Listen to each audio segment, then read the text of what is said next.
Good evening, everyone, and welcome to another episode of She Good People. My name is Kelsey Coop Charles, and along with me, I have Antonio Long. How are you What this up? evening, Long? What up, peeps? How y'all doing? Everything lovely. Looking up. Got a little, the weather's a little crazy here right now, but it's all good, all in the south. So you know how we roll down here. Most definitely, most definitely. I mean, today we had sunshine. It was a little overcast this morning, and sunshine, and the bottom fell out. For those of y'all don't know what the bottom falling out means, it started raining really hard. Yes, So it did. Yes, it did. I think we just got it in the last 30 minutes here. So, it's all good. We need it. God is good. And we going to make sure that, everybody stay safe and everybody travel safely while the weather is like it is. definitely, definitely, definitely. So what we have on the plate for tonight? Well, what we have tonight is our fifth episode. We're going into this, and it's called State of Comedy. Are we still laughing? I think this is going to be a very intriguing episode. It's going to be real funny. It's going to be real serious. But at the same time, this is something that we feel like need to be talked about because of the fact the state of comedy right now is at a crossroads because of culture, because of the way things have evolved over the last few years. The cancel culture that has become part of everyday life has crept into comedy, and it's a way now that we need to really have this kind of conversation. But before we jump into that, I want to bring in two new sponsors that we have this week. Two young ladies that I met on the Facebook, and what we have is Prince Lee Fashion LLC, and what she specializes in is infant and toddler clothing that she makes herself, designs herself, and is owned by Miss LaPrecious Glenn. She is a native of Newberry, South Carolina. She has an online store that you can connect via Facebook, and you can check out her stuff. I looked at it the last couple of days. She has some very, very nice stuff that is exclusively for toddlers and infants, and it's real nice, real fly. You can get your kids some nice stuff. Prices are very, very good. I invite you to take a look at it. It's very, very good. Again, as we always do here, we highlight Black-owned businesses because what we want to do is we want to, strengthen the community through our actions, and at the same time, make sure that we recognizing folks that's out there spreading positivity at every opportunity. And then this one here is a little on the other side, but she's cool people. I like her. Had a little interaction with her via Facebook as well. But I actually know where she is. She's down on Two Notch Road in the Spring Valley area. Raw Body Piercing, owned by Miss Reagan White. Miss White is a body piercer. Had this business for about 15 years now, doing a very, very good job.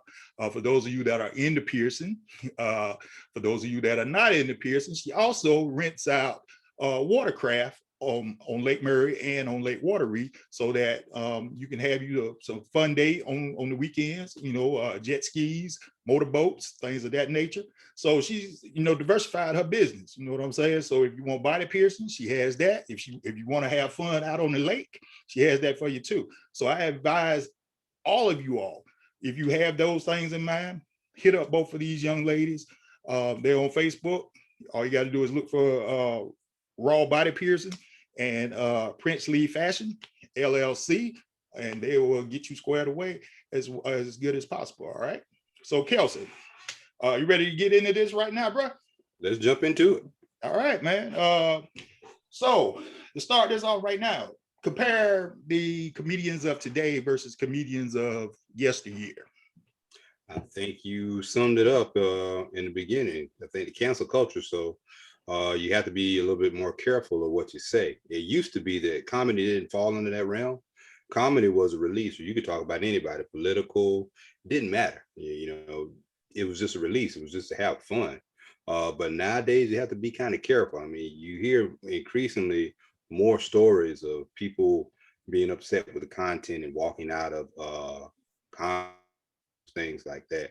Whereas, I mean, it's just you kind of know what you pay for when you what sign up for when you pay tickets to go to a concert or see your favorite comedian or see a new comedian. Just check someone out. I mean, hey, if you don't like it, I mean, just sit through it. You don't have to go back. But I mean, today's society, I think, is a little bit different versus back in the day when you had a Richard Pryor, Red Fox, Rudy Ray Moore, even Jerry Clower. I mean, he was a clean comedian. I mean, but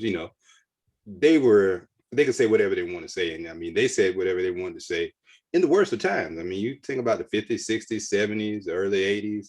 I mean, those were times where, we knew what was going on and it was out in front of our face. So why not talk about it? But nowadays, I mean, it's not like anything's changed. Everything's still out in front of us, but you can't talk about certain things. So I think When you you're a look little at bit it like confused. this, is this contained to up and coming comedians, or is this happening to well established comedians? Because I think that's where the difference is. When you look at this, nobody's walking out on Kevin Hart. You No. know, nobody's walking out on Chris Rock. Those are the type places and venues that you already know what kind of humor and what kind of laughs they're going to bring to you in the first place. Now Kevin doesn't do political stuff, but Chris Rock definitely, because he's going to do political stuff, and Well, I you know think that's what it's going to be. right. If you come there and you get offended, then what was your whole purpose in coming in the first place? Because if you followed Chris throughout his career, Chris has went at everybody. It ain't just because you Republican or Democrat. Chris don't care. I mean, Exactly. you fair game when it comes to people like Chris. Because of the fact, he gonna make a joke about whatever. But one thing about when you telling jokes, there's always truth behind the joke that you tell. Yeah, that's true. It's just your way of looking at the situation when they tell it. That's all it is. Make a lot of that situation. Yeah, I think the best example of that would be Dave Chappelle. He's not afraid to tackle any topic, and he has probably some of the most diverse audiences you will see in comedy. I mean, some of the people that go to a Dave Chappelle show will still go to a Cat Williams show, but you probably won't see a guy from the other side, or maybe like a Bill Burr or someone of that nature, or Jeff Foxworthy coming to a Cat Williams show. But I mean, Dave Chappelle, he's able to draw everybody together, and he says whatever he wants to say, but he delivers it in a way that makes you think. It's thought provoking, but you still know where he's coming from. I mean, you think about it. He hosted Saturday Night Live right after the presidency, both times. Right, So, both times. Yeah. And Saturday Night Live highest rated shows. You know what I mean? And that was one of the things, and it was some of the things that he said may have been quote unquote controversial, but at the same time, they were things that needed to be said. And it was thought provoking. And if you have an open mind, that is how you go into it and you listen to it. right. Now, if you're a closed minded person, you're going to be offended by it, and that's always been comedy, no matter who's been doing it. If you're a closed minded person, the whole point of comedy is to express yourself and release emotions through laughter. Right. And not take yourself too seriously. I mean, right. It is what it is. Right. If you take yourself too seriously, I mean, everybody's going to clown somebody. I Exactly. mean, comedy starts at home. You clown your cousins, your brothers, your sisters. Sometimes you even clown your mom and dad. You know how far to take it. Right. But you're going to clown them too because your parents are funny. That, and the reason why I can say that, I'm a parent now, and I know that I see myself doing some of the same stuff I thought was funny with my kids that my parents was doing with me. And I'm like, you know what? I'm doing the same stuff. Why am I doing it? Exactly. Yeah. Right. And, sometimes I have to laugh at myself. I'm like, okay, all right. And that's the thing. So the other thing I want to say is, we came along during the time when Def Jam gave comedians the opportunity to express themselves on TV unlike any other time before. When we were young, we had to sneak and listen to Richard Pryor, Red Fox, Eddie Murphy, because of the cuss words. But Def Jam brought that to life, but not to make it in a bad situation, but it brought together a lot of talented men and women, and it exploded onto the scene. And that made comedy more mainstream. It wasn't just relegated to nightclubs and you had to be a certain age. Everybody could listen to it at that point. We don't have that now. There's no outlet, you know. Yeah, you have specials. I mean, you have like if Shaq's still doing the All-Star Weekend comedy special, and every once in a while Martin may put something together where he has a little small tour of some comedians. Kevin too, but nothing like you're right, syndicated, because you used to have what BET comedy. What was it on You used to have BET? Comic View on Comedy BT. View, yeah. So I mean, you really don't have. Well, the Laugh Factor, I think it still comes on cable, but it's not on any of the major networks. I mean, Byron Allen does have, but I don't know how many people actually tune into it. I mean, you do have some great comedians that come through there. I mean, you just have to love the craft. I mean, to define that stuff. Well, when you think about it, even like, I mean, we were in the middle of a pandemic, but the last show that I saw live was Arnez J here in Columbia at uh, oh my God, I forgot the name of the club. It's not a comedy, At the club. Comedy House, yeah, at the Comedy House. That was the last show that we saw before the pandemic, and I mean, sold out. Funny is all get up, and that's what sometimes that's what you really truly need. And Arnez, if you've ever listened to him, he tell real stories. He makes it funny, but it's real stories, and that's what part of comedy is all about. It's truly telling the truth about a situation, but just telling it from a different point of view. Whereas it isn't serious, but at the same time, it's enough to make you be thought provoking and realize, this is some crazy stuff here, and that's the thing. But there's no comedians out. Most of your great comedians right now are, other than I would probably say, Kevin Hart. Kevin Hart sold out Lincoln Financial Field in Philadelphia, 90,000 people for a comedy concert. You know what I'm saying? That's rock star numbers. You know what I'm saying? But if you look at the state of rap, or the state of comedy right now, Kevin is a rock star. Kevin can make a movie and everybody's gonna go see it. Kevin can do stand-up, everybody's gonna go see it because you already know it's guaranteed funny. Right. And all it is Kevin being Kevin. When we were coming along, like I say, we had Def Jam. Def Jam spawned probably the greatest generation of all around talent at the comedy level prior to any other thing that we have. Because back when our parents was younger, you had comedians, but you had to go to a nightclub to see that kind of stuff, or be lucky enough to buy an album or a cassette to sit there and listen to it. It wasn't until Richard Pryor is the king and everybody knows it. But that type of comedy right now, if Rich was still doing comedy, probably wouldn't fly right now. Just because of the cancel culture. Because Rich was telling real stories, but the thing about it, he was telling about his own life and all his own travails, and people would probably be like, "What'd you listen to Richard Pryor for?" And I'm like, "It's real life." That was real life. That's what was going on. Yeah, I mean, another one. I mean, you got to think about Paul Mooney. Rest in peace, Paul Mooney. Yes, sir. He was another one that kept it all the way 100. I'll say all the way 1,000 because he wasn't afraid to speak his mind on any situation. I mean, even with Diana Ross and Tracy Ellis Ross getting up and walking out, he didn't care. He stayed true to whatever he wanted to say. I mean, no one was going to deter him or make him say anything any different. No, it wasn't. And see, people don't realize these folks, not only were they comedians, but they were great writers. Paul Mooney and Richard Pryor wrote a lot of the early episodes of Sanford and Son, which is, again, classic comedies. Stuff we can't even get on TV no more because, the diminishment of the sitcom, because you had to pay writers, you had to pay stars and whatever. It's easy to put on a reality show, but in actuality, what we need right now is to laugh at ourselves. And Definitely. This is the time, where we need sitcoms. Back in the 70s and 80s, those were the highlights of sitcoms, and you had some of the greatest comedic actors of all time playing on sitcoms. That's true, but I'll play the devil's advocate for a minute. I mean, with the state of everything that's going on, could a sitcom be effective enough to take your mind away, or do you think they would have to, or would it be a responsibility for them to tackle some of the subjects that we're dealing with on a day to day? I think the writers would want to take a stab at every situation that we've gone through, but I think the network would be the one to diminish that. Because the network isn't going to want to upset anybody or anything. But you look at, you do comparisons of sitcoms, you know, even from the early to mid 90s.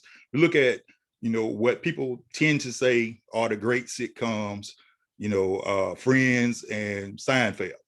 Mm-hmm. In reality, Friends wasn't any good, and Seinfeld was decent because it was Jerry Seinfeld. Jerry Seinfeld is a comedic genius, But Seinfeld never had a plot.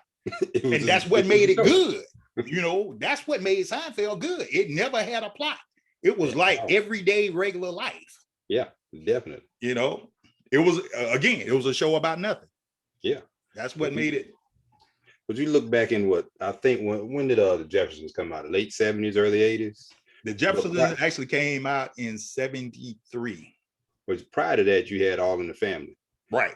You had these two neighbors that clearly couldn't stand each other, and we know why. I mean, but I mean, it tackled that situation. I mean, it tackled racism. I mean, you know, two guys that respected each other but didn't get along with each other, or got along with each other but didn't respect each other. I don't know, however you want to say it. It's just like they had totally opposite views, but I mean, it made for good TV. It made for good TV because of the fact you couldn't believe the outrageousness of either Archie Bunker or George Jefferson. George Jefferson is a character unto itself that can never be outdone, just because George was 100 all the time, and he didn't mind letting you know about it.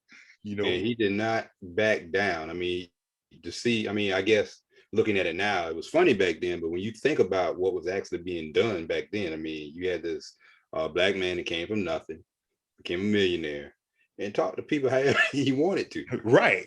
I mean, but he had no respect in his house because Flores ran the house. You know what I'm saying? That's true. You know, that's true. Yeah, I'm a big man. I'm bad, but you know, I can't do nothing. I can't even make my maid do no work. You know what I'm saying? You're right. You're right about that. That was the classic part of the Jeffersons. You know, but again, comedic. You know, now Sherman Hemsley wasn't a comedian, but he was a comedic genius because he could play a role and be very good doing that comedy. Everything that he's ever been in, if you start with the Jeffersons, you start with All in the Family, go to the Jeffersons, you go to Amen. I mean, he always was great at what he did. Yeah, even that episode of Martin when he was at the DMV. Hey, that was a classic. I mean, that's a classic, man. You know, everything he does. And see, that's the thing that's missing today. I mean, you think about you know, again, when was the last time we had, what was the last black sitcom? I was racking my brain about that today. I mean, I know there's out there, but nothing I really paid attention to. And that you know, that's the point I'm making. I'm like, you know, the last great black sitcom probably was Girlfriends. Yeah. I mean, you had a run there. I mean, you had Girlfriends, and you had what, Family Matters. You had, I don't know if you can call it different show for black sitcom. I guess it was both. It was crossover. But I mean, you had Cosby Show, Different World. You had Martin. You had Living Single. Yeah, I mean, you had a lot to choose from. You had a lot to choose from, and it showed you every diverse part of black society in doing that. And that was one of the things that I think was inspirational for a lot of folks, because you saw not only, you know, the story was never I'm poor and, you know, I'm trying to make it come up. Some of it was I've made it up and this is how we live and this is how we do. That was one of the great things about the Cosby Show. Now people gonna talk trash about Bill Cosby because of stuff he's done in his life, but in reality, when you look at Bill Cosby showed us a different way of how to live. He made us want to go to college. That's true. You know, he made us want to go to college. Now, did we want to go to Hillman? Yeah, I want to go to Hillman because you know, he made it good for, you know, us as young kids to see, okay, you go, you achieve, you go do something, you can become something in life. Yeah, he made us self-aware, I mean, Yeah, that's the thing. yeah. I mean, really And planting that seed. to be honest, A Different World ended up being a better show than the Cosby Show when it came to that, because A Different World gave us a perspective of you being in college, everything that you got to go through when you in college, and how you grow as a person during your 4 years of school. Yeah, because I mean, Whitney Gilbert, that's the biggest change of all. I mean, 'cause when she started out, she was all about self, naive to everything. I mean, but Dwayne, he broke Wayne, it down and made things happen. But I mean, they tackled some subjects. I mean, you think about all the people that came through there as well. I mean, you've got Marissa Tomei that came through there, Lisa Bonet, Jada Pinkett, yep, Tupac was on there. I mean, you had so Tupac, many people. Sinbad, yes who was sir, regular on the show. Was Glenn Thurman or Truman? Glenn Thurman. Yeah, he was on there. I mean, you had a whole lot of people You that know, came through there. that show gave us now that show definitely was about diversity, because it gave us everything. Oh yeah. Gave you that was probably one of the first shows as a sitcom to take on domestic violence True. as a, not making it funny, but at the same time taking it on to illustrate, yo, this is what's happening at certain places. You know what I'm saying? And this is something we need to deal with in our community. Right. Yeah. You know, It didn't shy away from those things. I mean, even the Fresh Prince. I mean, you think about that. I mean, that was kind of an extension of the Cosby Show, because you had this well-to-do family, took in the nephew, got him on the right path. You know, Phil stepped in and became a father for Will. When his father wasn't around. That was a very powerful episode. But Uncle Phil, has been the father to a lot of brothers. You know what I'm saying? That's true. Uncle Phil is everybody's uncle. Yeah. That was the thing. Even you didn't have to be in Will position, because I mean, Uncle Phil didn't play. Uncle Phil spoiled them kids, but Uncle Phil, made them kids accountable for everything that they did. Definitely. And that was a way, that was a way that we had never seen before. That's true. I mean, like I said, that was an even bigger extension of the Cosby Show, because I mean, it really delved into. I mean, I guess it explored a little bit more. The Cosby Show paved the way for the Fresh Prince, but I mean, it really delved into the things you could do. I mean, because both parents were educated as well. Philip was a lawyer turned judge.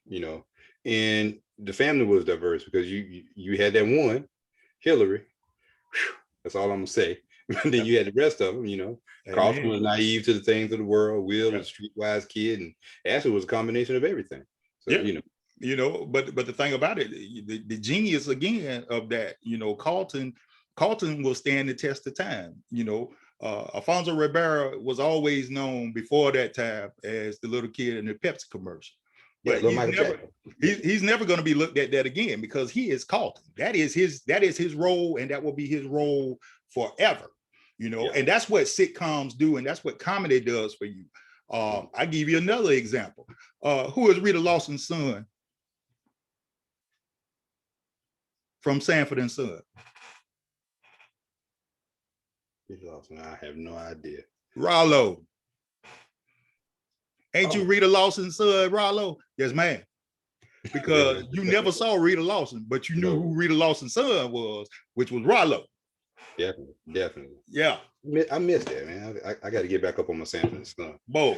But I'm that right there for a second. The classic Sanford and Son, you would die laughing if you ain't got nothing to do on any day. The first two seasons. I remember Grady and the Wild Parsley. Oh yeah. One outside the nightclub. Oh yeah. But I think the funniest one to me was Fred in that coffin. And that coffin inside, I'm outside. Good night, jacket. And then Lamont comes out there with him.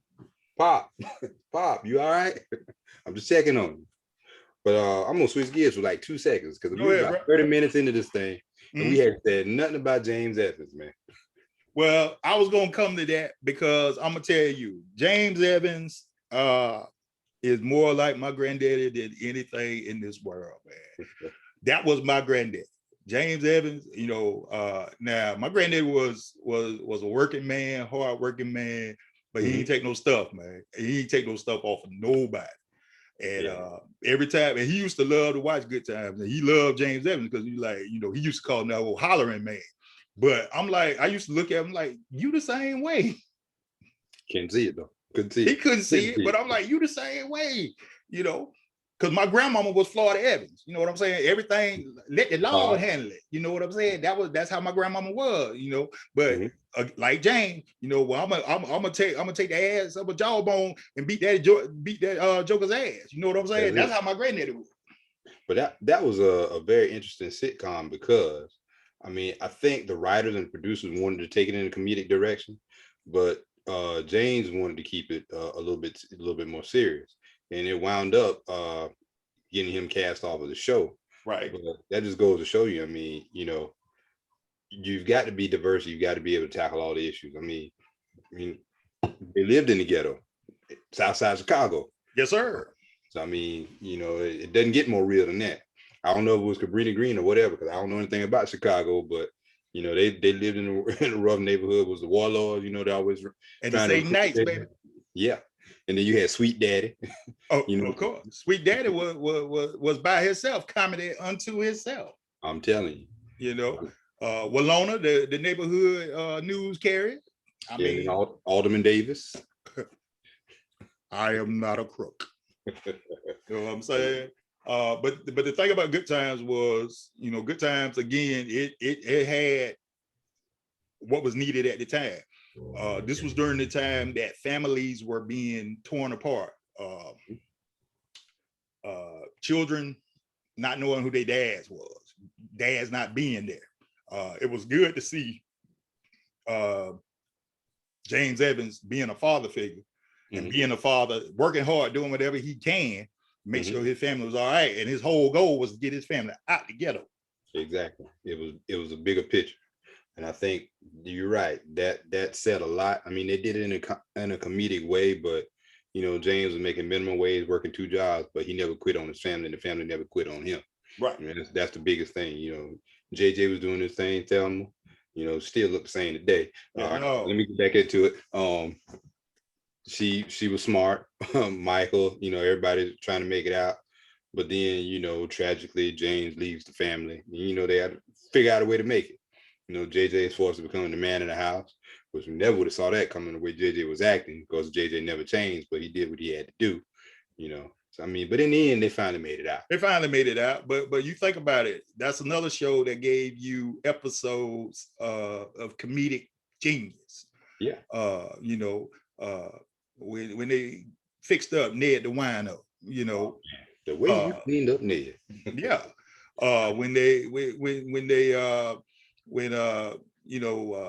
When James died, that was the first time, we had to deal with death as if you didn't have that happen in your life, you're like, man, James died. And then, the classic, Florida.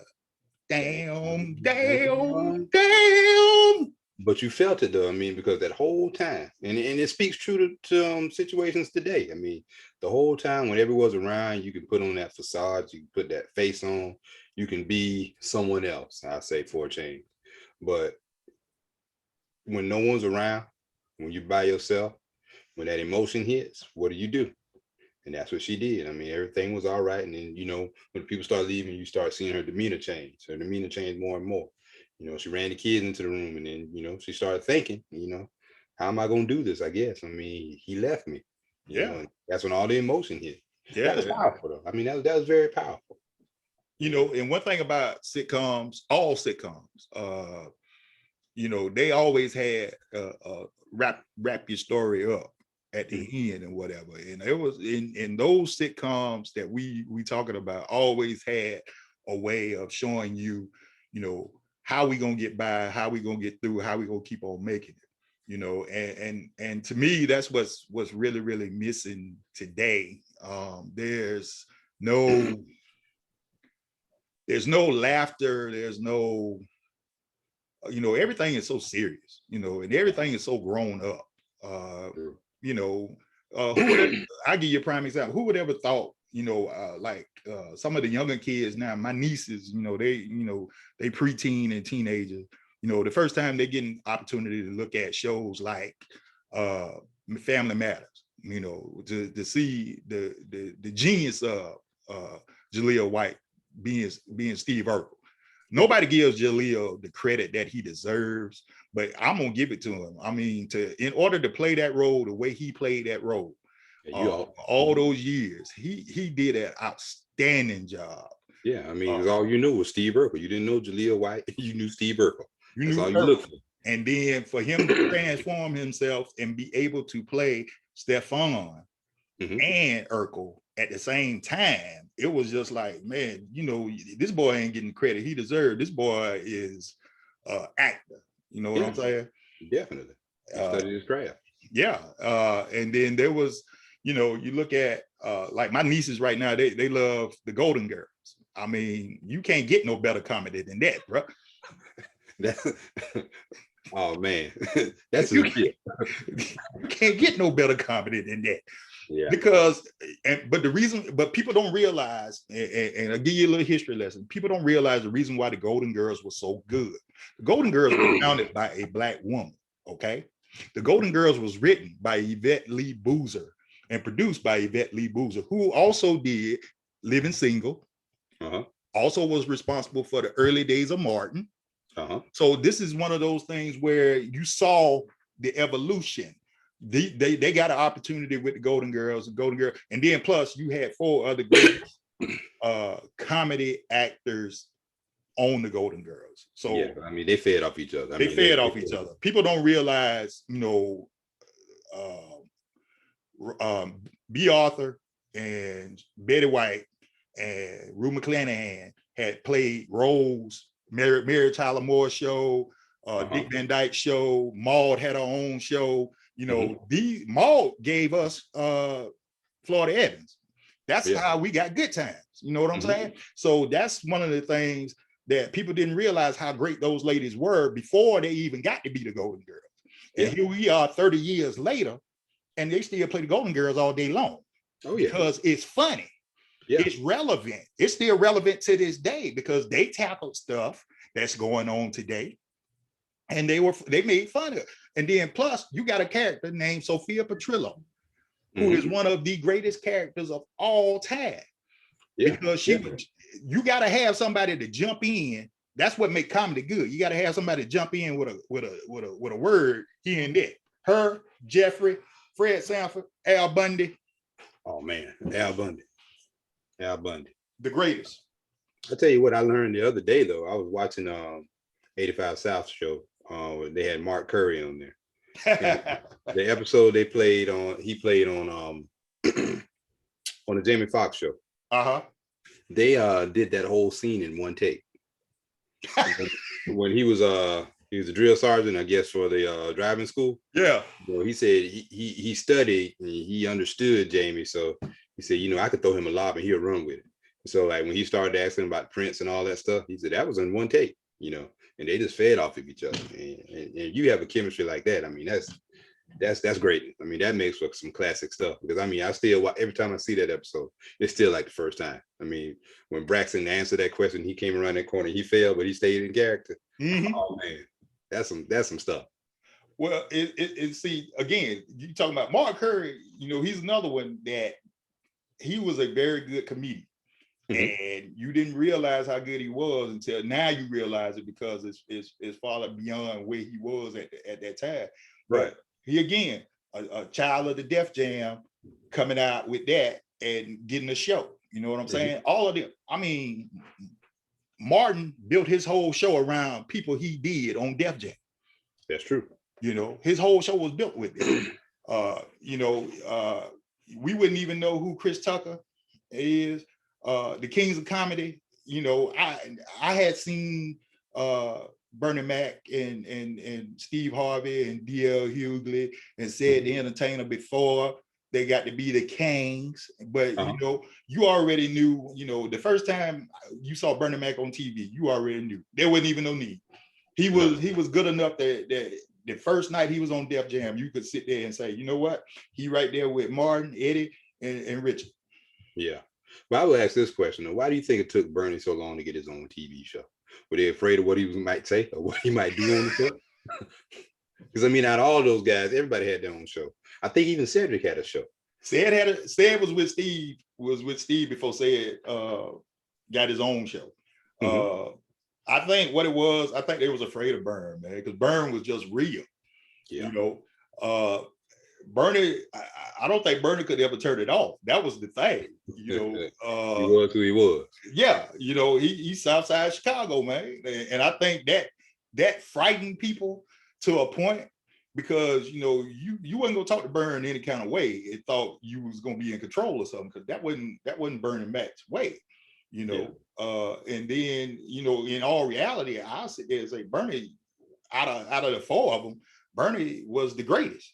Oh, he was hands down. You Hands know, down. Bernie was the greatest, and they knew it. You know, they knew Bernie was where he was, but But he Burn was just effortless with it too, though. I mean, he didn't have to try. He was effortless with it. I mean, yeah. I mean, and that's how most of them are, man. Because if you think about most of your outstanding comedians, they don't have to try, and they're just great. yeah. You know, Eddie is that personified, man. I mean, Eddie carried Saturday Night Live in the 80s, man, until he left. You know, because Eddie played everybody. Gumby, yeah. You know, he played Gumby, he played Velvet Jones. Yeah. His James Brown impression is unmistakable. When he played Jesse Jackson, if that didn't get him canceled, I don't think anything would have. I don't, you know, I got that DVD, and sometimes I'm gonna tell you, I got two DVDs I listen to if I'm really, really, you know, having a bad day and I need something to laugh at. And that's the best of Eddie Murphy on Saturday Night Live, and then the best of the Chappelle Show. And all you got to watch is 2 episodes on Chappelle Show. You got to watch Rick James and Prince. And that's that if you having a bad day, you can't have it for long because those two episodes right there. Classic. And you know what goes along with that? Charlie Murphy. Yeah, Charlie Murphy. I mean, comedic genius himself. I mean, but he took a back seat so Eddie could shine. Eddie could do his thing, you know. But Eddie paved the way for a lot of guys. Eddie paved the way, but I'm gonna tell you about Charlie. One of the things that made Charlie so special is Charlie can make you laugh, and Charlie don't bust a smile. Yeah, he like your uncle. I mean, you know, like somebody's uncle. I mean, they go tell a story and look at you. Why are you laughing? I'm serious. I'm dead serious. You being dead serious about it. You know what I'm saying? And people didn't realize. You know, people thought he made that stuff up. It wasn't until Mickey Free went on Sports Center and said, "No, he's not lying about this basketball game. He's telling the truth." Yeah, you know. And then they asked the question, "Did he really serve y'all pancakes?" You know, like, yeah, he served us pancakes, but he was outstanding. Yeah, but if you're not a true Prince fan, you don't know that Prince was a great basketball player. Yeah, Prince was what, 5'3"? 5'3", but he was nasty. Yeah, definitely. But let's switch gears again with the time we have left. Let's switch back over to stand-up comedy. You said something earlier. You said Kevin Hart was a rock star, and he's probably on top right now. I'm gonna ask this question. And Kevin Hart's on top, but as far as stand-up goes, do you think he's the funniest? I mean, bar none. I mean, whether black community, white community. I mean, I think he has his pocket and place where, and I guess it's everyone's flavor, whoever likes what. Mm-hmm. But you know, there's been a battle going back and forth for a while. Kevin Hart versus Cat Williams. Kevin versus Cat. Now I look at the longevity of it. I mean, the Cat's not selling out like Kevin is, but Cat's a funny dude too.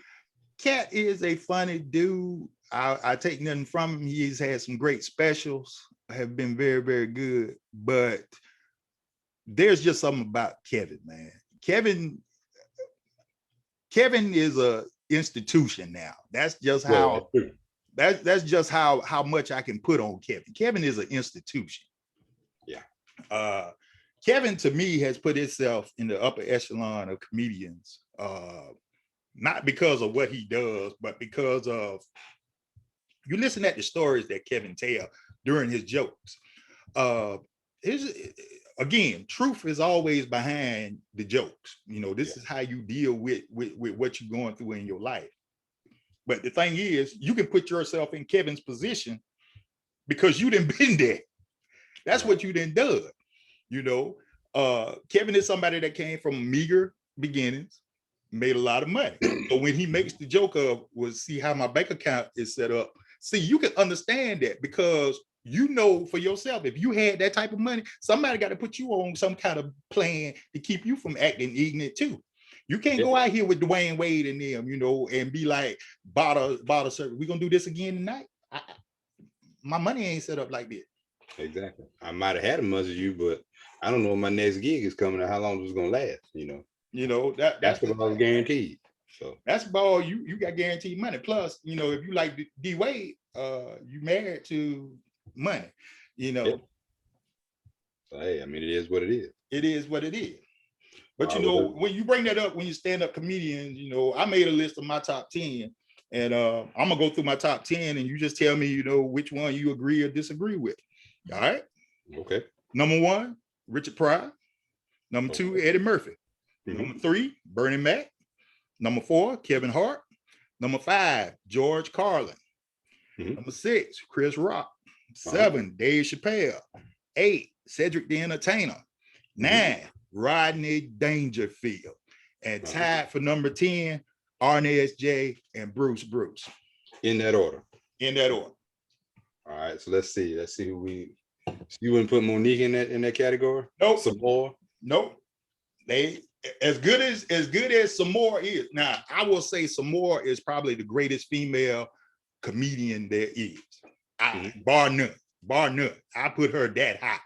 But in comparison to those 11 fellows I just named, she is probably right there with Arnez and Bruce.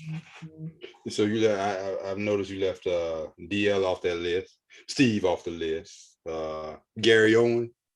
I love Gary Owen. Gary Owen's a funny dude, man. But you know, this list right here is in my 48 years of being in this world. And I'm gonna tell you, I've heard their stand-up, I've seen their movies, I've seen their things. I'm gonna be honest. Nobody else can get in with this 11 right here because of the fact Gary Owen, as funny as he is, Gary Owen's never been anything bigger than a comedy club comedian. What about George Wallace though? George Wallace, long stint in Las Vegas, headliner for years and years and years. But unless you go to Vegas, you don't know nothing, or listen to the Tom Joyner Morning Show, you don't know anything about George Wallace.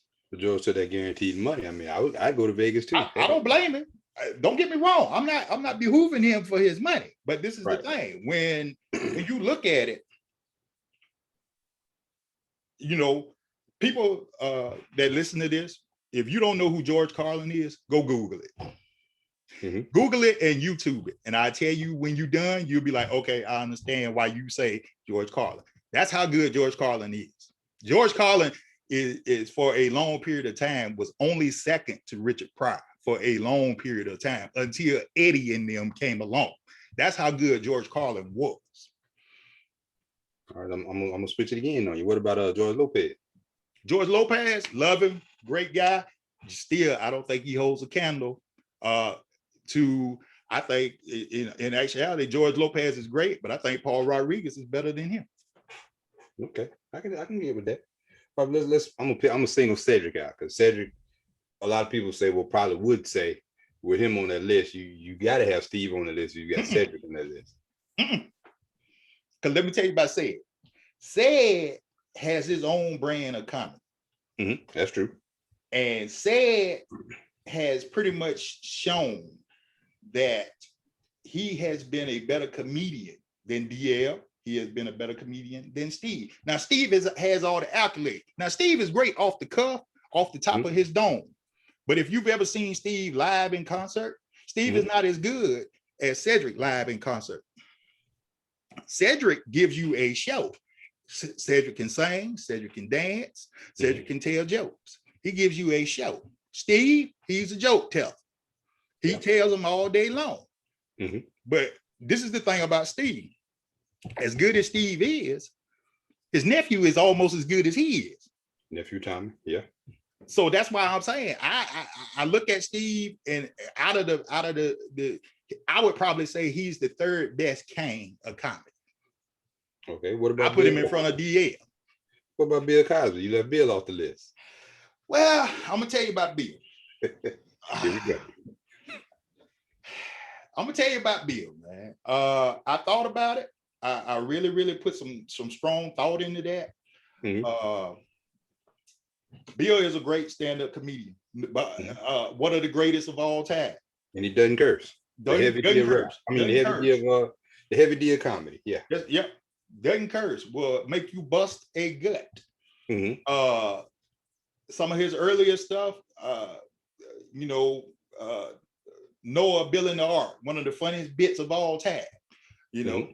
uh, you know, Fat Albert, one of the funniest bits of all time. You know, when you listen to Bill Cosby. But the thing about Bill Cosby was, and I guess maybe I'm a little bit holding this against him or whatever, but Bill kind of turned on us, you know, the older he got. And, you know, he started criticizing instead of, you know, really like lifting us up when he should have been lifting us up. And Well, that kind of, can you say he really didn't? I mean, he kept preaching. I mean, you know, go to school, and he had scholarships and everything out there. I mean, everybody gets to a point where they get tired of seeing the same old stuff. When you know you can do better, it's almost like I don't know if it was like talking down to people or just getting them to wake up more so than well, anything. but this is the thing. You doing all this and look at what you're doing though, Bill. Come on, man. But that's a lot of preachers out there too now. I, You go to church every oh, Sunday, but now hey, look at that. We gonna do a show on that by itself. but at the end of the day, it's just man, you get the message, not don't follow the person. But how many people following the man and ain't following the message? Everybody like That's the difference. everybody gravitates towards that power, Oh, that popularity. So oh, yeah, they're gonna follow the man they gonna when follow they the man. shouldn't be. Cause look at you, Creflo got hordes of people. I Yeah, wouldn't follow Creflo to the bathroom. yeah, Creflo right there in College Park. Yeah, Uh-uh. yeah, Wouldn't follow him to the bathroom, bro. That just mean that. You know what I'm saying? yeah. I mean, it's.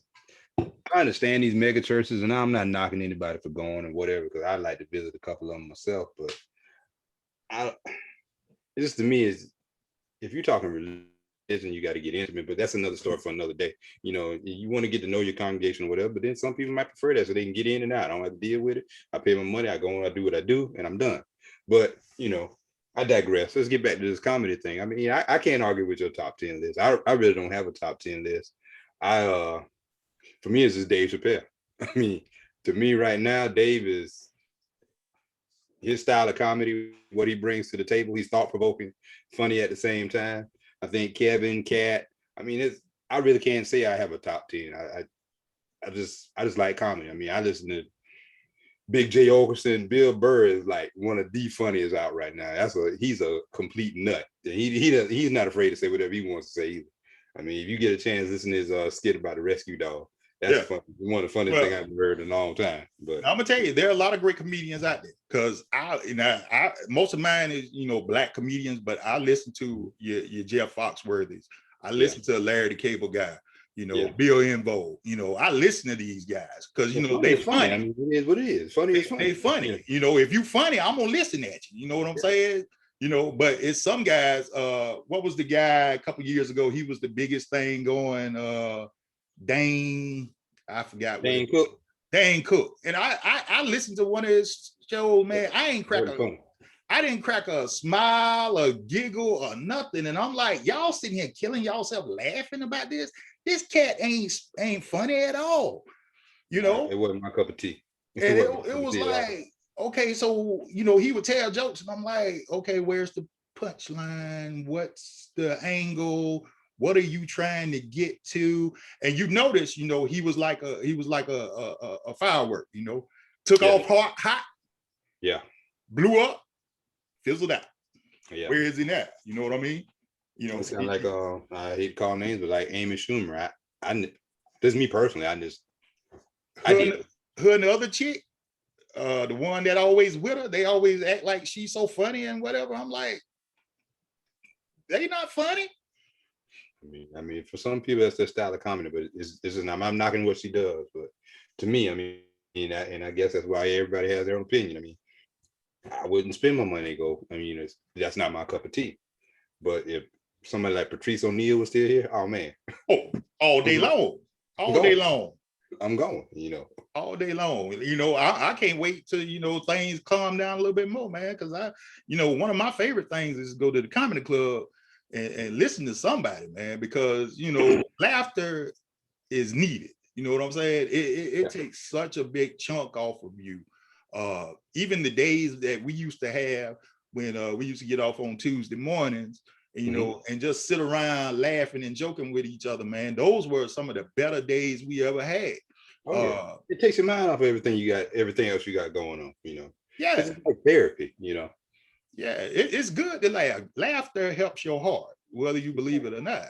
And sometimes you get on something and it's really, really funny and you fall out. You know what I'm saying? Because you laughing so hard that you fall out. That's what has made comedy what it is. That's something that we got to get it back to where it needs to be. But to be honest, if you listen to most comedians, a lot of people ain't getting into comedy because of the fact, it's hard.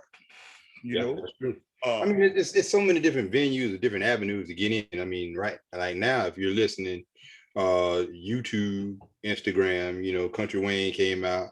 You've got the little skit they do on YouTube with Big Jaw, King V, Barry Brewer. He just had a comedy special, and he's probably, I don't like to compare people, but he's probably the closest thing to Cedric the Entertainer, because he can actually he had a little keyboard on stage. He played keyboard in church, and he's pretty funny. So I think he's gonna be one of the next up and coming guys, because he said at the end of it, earlier on, he listened to he saw Kevin Hart, he saw his growth, he saw what he was doing, he the confidence that he could do it. Right. So well, I don't know if you've been able to see him, because I know you've been moving the last couple of years or whatever, but what we've seen come through here lately, Ricky Smiley's been through, and Ricky brings 3 or 4 young up and coming comedians with him. Thomas did the same thing when he's been through here. He brings 3 or 4 up and coming, and we see some potential that's coming. We see some young cats that's really, really gonna be. I'm gonna give you one. You better look out for, and this Arnez J's son, man. He's funny. You bring it. And he's gonna. He ain't as bad as his dad yet. Because his dad can just stand on stage and you just bust out laughing. That's a special food, and I mean that in a good way. I mean that in a good way. Yeah, that's a special food. Yeah. But he telling good jokes. And there's an art to telling jokes. It's an art of storytelling. You know what I'm saying? And you can be a funny person. One of the funniest people me and in this world is my brother. But could I see Skeet being a comedian? Yeah, probably. But Skeet is better at off the top of his head, just dumbness. But I mean, there's an avenue for that too. Because I mean, if you look at the 85 South show, prime example. I mean, he could tell jokes, but he can go off the cuff too. Carlos Miller. Yeah. And I think Carlos, on his last episode that I watched, he had the Dalton Master on there. He was talking about South Carolina. He knew about Lugoff, Green, Spartanburg, places like that. So that means he's been in some spots. He's been some spots in South Carolina, because for those of you that don't know, South Carolina is a joke by itself. Okay. Yeah. All 46 counties, you can make a joke about all 46. That's just how South Carolina is. Yeah. And we're gonna have a show on that as well. Because the places where me and Kelsey grew up, there is no other like it. Yeah, I say that for sure. There's no other like them. Okay. Hey, but it made us who we were, though, man. I take a thing away from it. Hey, I'm Ridgeway to the day I die. I ain't never gonna stop. That's always gonna be. And I know you Bishopville all day, every day long. All day, every day, twice on Sunday. Right. So before we finish this up, I'm gonna throw out my top 10 sitcoms out there. You let me know how you feel about this here, okay? All right. Number 1 all time for me is Sanford and Son. Number 2, Good Times. Number 3, Martin. Number 4, The Cosby Show. 5, The Jeffersons. 6, Married with Children. 7, The Golden Girls. 8, The Boondocks. 9, The Big Bang Theory. 10, Three's Company. All right. I would have to add, well, no, that's not a sitcom. That's sketch comedy, though. I mean, I guess we could have a category on that, too. I can't argue with that list. I can't argue with that list at all. You got everything right there. You got iconic. Each one of them got iconic stars, comedy stars. You got Fred Sanford.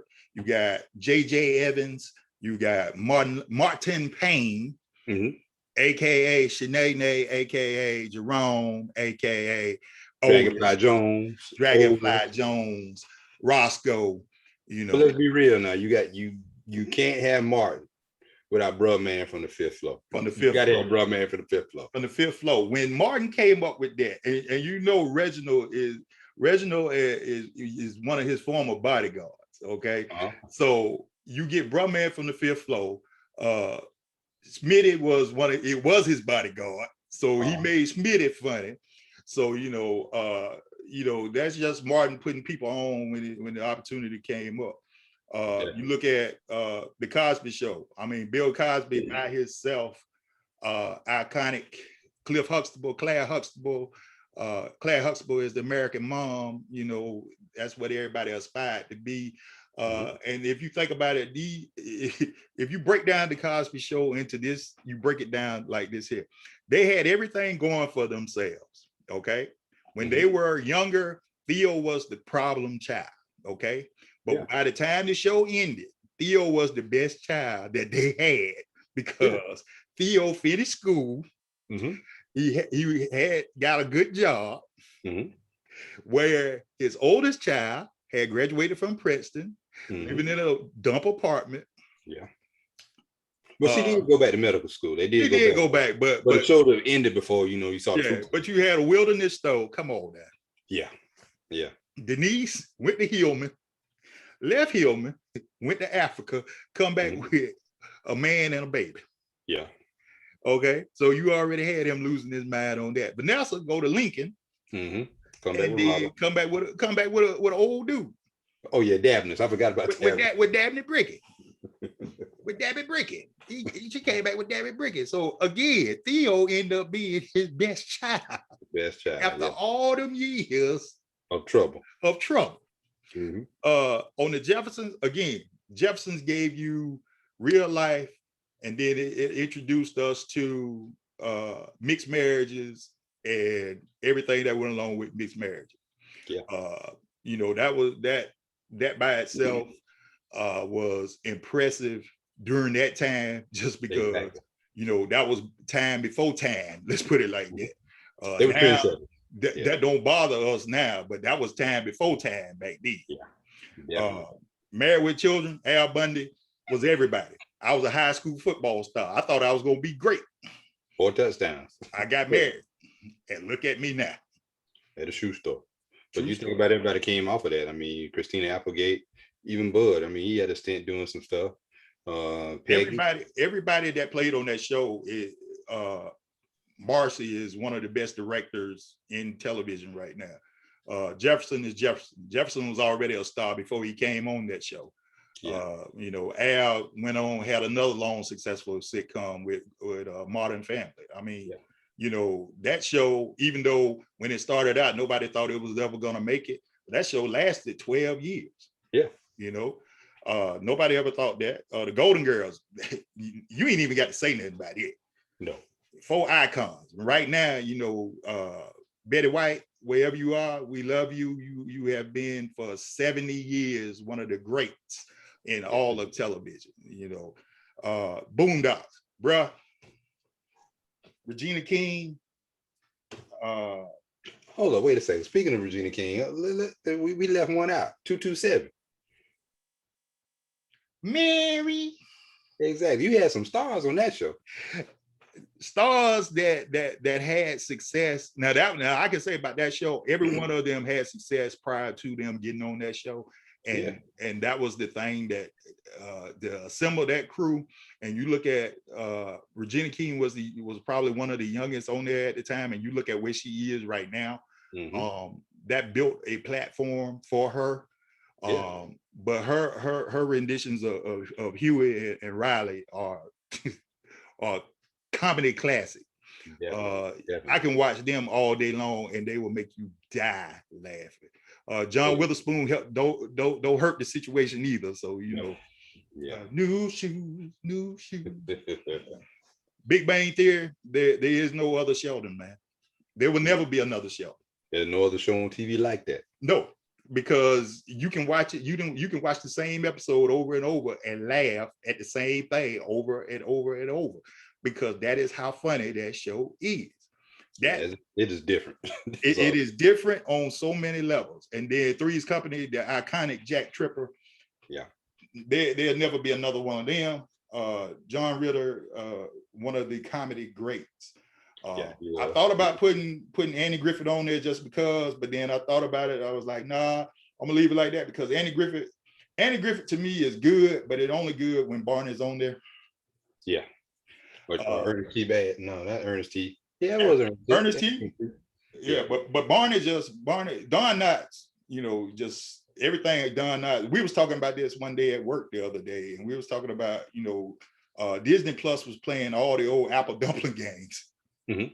And if we that age, so my kids are just now watching the Apple Dumpling Gang and understanding.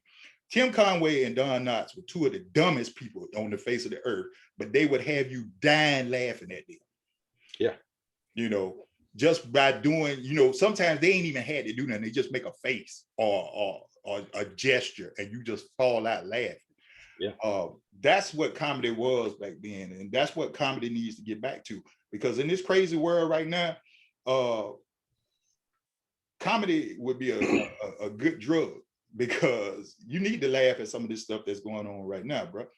Yeah, that's true. Because I'm telling you, reality TV, I don't know that it's doing any good because you're teaching these kids. You look at some of the love in hip hop. That show ain't got nothing to do with music. It's just that show ain't got nothing to do with people that's in hip hop. No, it's just it's fun to watch. Like Black Ink Crew, stuff like that. Yeah, it's entertaining, but at the same time, what message is it sending? It's giving them publicity and all that stuff, different things. Only one person I know used that platform. You got anything out of it? That's Cardi B. She blew up. I agree with you, 100%. Those shows like that. Tyler Perry had some. Not to cut you off, Tyler Perry had some, but it's still not like the sitcoms back in the day. Yeah, you got House of Pain and you got other stuff like that, but it's just not the same. It's not the same because they try too hard, or it's refried jokes. You know what I mean? It's not funny. Don't get me wrong, but yeah, it's not anything that we hadn't seen before. You know what I'm saying? So there's nothing new to it. I appreciate him giving these folks an opportunity to express their talents. Mm-hmm. But at the same time, it's not, one of those things where you can sit there and say any of those are iconic trend-setting shows or iconic stars that you always gonna think about. Yeah, that's true. That's true. That's what makes a good sitcom.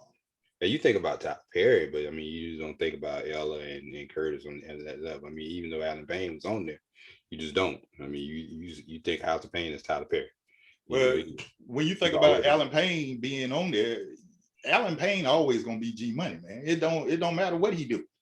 Or Lance from the Cosby Show. Yeah, or Lance. Yeah, that's all he's gonna be.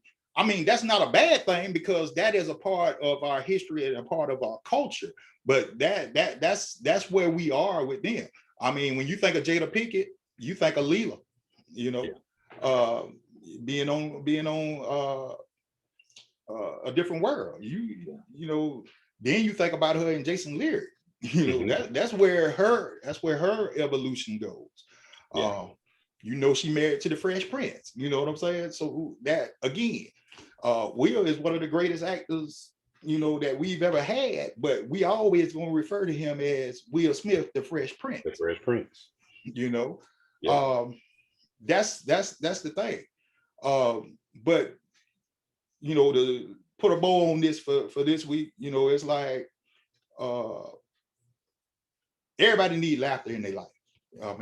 We've been through a terrible last, I was gonna say 2 years, but I'm gonna take it a little farther than that. We done been through a terrible last 6 years because the world changed in these last 6 years. And we've been inundated with troublesome news day after day. The things that we see on TV are not uplifting or encouraging. too many people want to live a life that they can't achieve. And then when they do see what's on reality, they seeing something, they seeing people with a lot of money that are so very unhappy, man. And that is reality ain't real. The reality, ain't real. you know, even though they call it reality, it's scripted, but at the same time, these people ain't happy, man. You know, they miserable. I've never seen more miserable people that got plenty of money. You have a better time when you broke and ain't got no money, you know. And this is my time to put in a shameless plug. If people you watching, you get a chance, listen to Price of Fame by Big Crit. I mean, that sums all that up right there, you know. But you know, I digress. Back to, you know, I had to plug Crit in there. All right. Oh, ain't no problem about that. You know how we are in the first place. Rap is always going to be a determining factor in everything that we do. Yeah. But again, you know, I advise everybody, when you're having a bad day, find you something to make you laugh, whether it be something you read, something you listen to, something you look at, something to make you laugh, because that can make your day a whole lot better. You know, me personally, again, like I say, you know, Chappelle Show, there's specific ones, but sometimes, you know, if you really want a belly laugh, just, you can't get past Rick James and Prince, man. Those two, you know, those two iconic episodes, and that's what you got to call them. They are iconic episodes, will never go out because it is the funniest thing I have ever seen in my life. Definitely. You know? And the story behind the story is what makes it even worse, because he's not lying, y'all. He's telling y'all the truth. It's confirmed. It has been confirmed by all parties involved. All parties involved. I never just, you know, put my feet on anybody's couch. Yeah, I can remember grinding my feet on Edge's couch. Why did you do that? Because he could buy another one. That's why. I mean, I would have loved to just be with them during the course of this here, because Charlie Murphy and Rick James probably had everybody around them dying laughing every day. Most definitely. Most definitely. I mean, you take those two personalities. You had to. You had no choice but to. So unity. Yeah, I'm telling you, Rick James, Dave Chappelle, Charlie Dave Chappelle, man. When they do the Rick James biography, if Dave is not playing Rick, something is wrong. Yeah, definitely. Something wrong. I'm gonna put my spill on it, and we can wrap this thing up. All right. My only takeaway is people don't take yourself too serious. You know, learn to laugh at the little things. I mean, laughter is the best medicine. You know, if we can laugh more, I think we'd have less hate in the world. You know, and I'm gonna leave it at that. That's a good way to sum it up, bro. Good way to sum it up. You know, keep laughing. Keep thinking everything is funny. You know, we only got so much time left in this crazy world. You know what I'm saying? And all of us can't be crumbling herb. You know what I'm saying? Exactly. So sometimes you just got to laugh and get it out your way, man. You know what I'm saying? So for this week, you know, we hope that you all listen and enjoy yourselves. We got one big announcement we want to make before we close it out. Not only can you find us on Spotify, Amazon, iHeartRadio, and Pandora, now you will be able to see us and see these handsome faces on YouTube as well. So therefore, you know, any way you want to see us or hear us or listen to us, we have everything covered for you right now. And we promise, as we continue to go on, we're going to be getting ourselves more in depth in some other things. It's getting ready. You know, minicap is going on right now, bro. So you know, we finna get into football heavy over the next few months. NBA playoffs. Get ready, son. You, when we do the round table for the NFL, you and my brother might as well just, y'all, I already know what he gonna say, but if you go along with him, I'm gonna cut you off. Yeah, it's just gonna, if I got to hear you say we going to the Super Bowl. Hey, I didn't say how we going. We going. I didn't say we not gonna buy tickets to go. We going. Well, see, if y'all gonna go to the Super Bowl, that ties in with this show on comedy, because y'all have been a comedy for the last 30 years. And I'm gonna leave it at that. It's Jerry's fault, but anyway, I digress. Right. So as we go on into it again, like I say, y'all find us anywhere. Again, we want to y'all support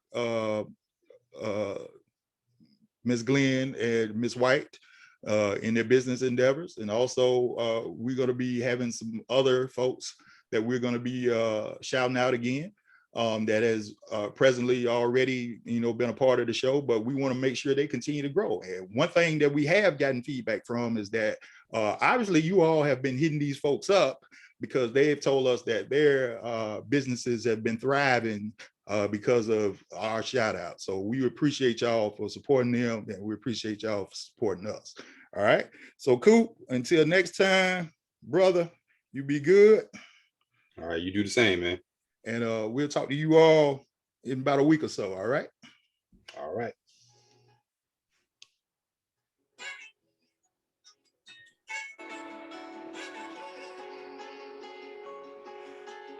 Also, shout out to Young Polo for this lovely, lovely theme music that we have. Definitely. You got some tracks. You definitely have some tracks. So you need a beat, hit him up.